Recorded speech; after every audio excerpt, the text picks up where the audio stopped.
But all of that is to say that as our transportation system of highways increased in their effectiveness and as motor vehicles increased in their efficiency, the railroad suffered tremendously. Everybody gets subsidized.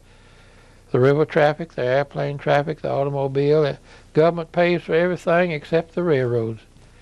Well, they finally got into the railroad business with Amtrak, and the railroads, the physical facilities on the railroad were somewhat supported by federal money in the Amtrak program.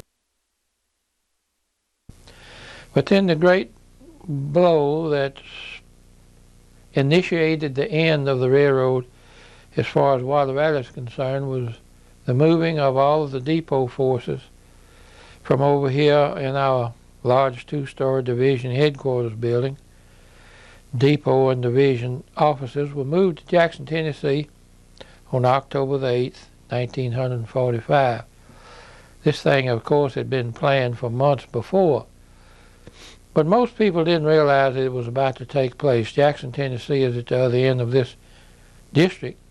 It's still in Mississippi Division territory because the Mississippi Division goes from Cairo to Birmingham and Jackson to Canton, Canton to Memphis. So Mr. Caulfield died back in early 1940. He had for so long been our superintendent, and we thought when we lost him that we would then lose our division officers, but we didn't.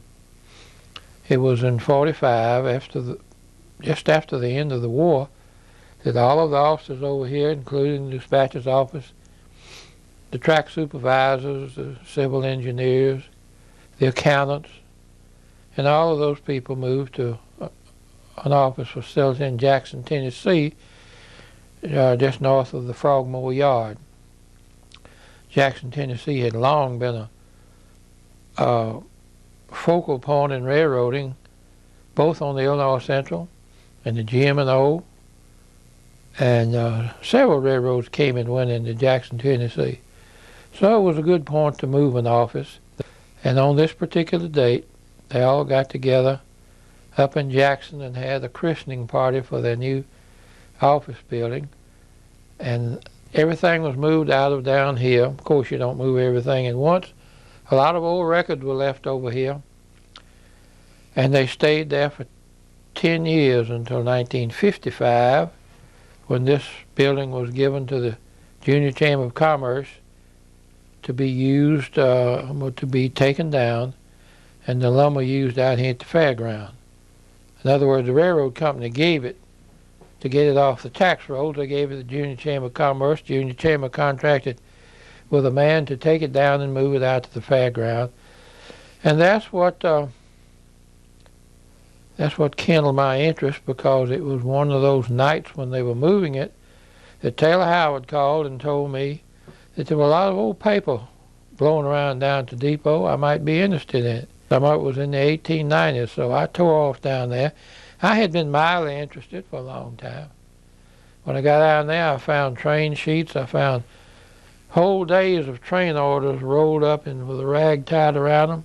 All of the activities of the whole division rolled up in one little bundle in the form of messages and train orders and train reports and dispatches, situation reports and all that sort of thing.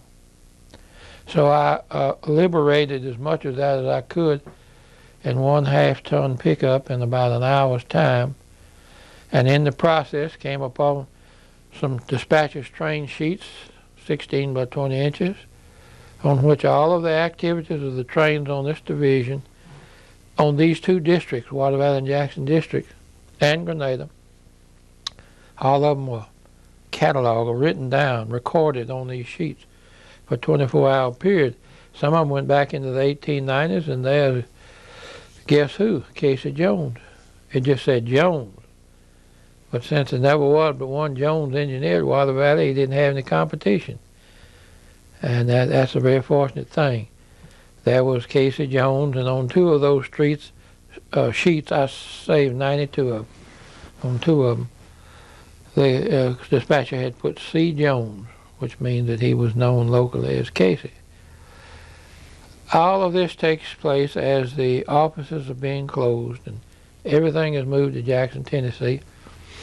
So the golden age of steam railroading, embracing the Jackson and Water Valley districts in and out of Water Valley, has been brought to a close.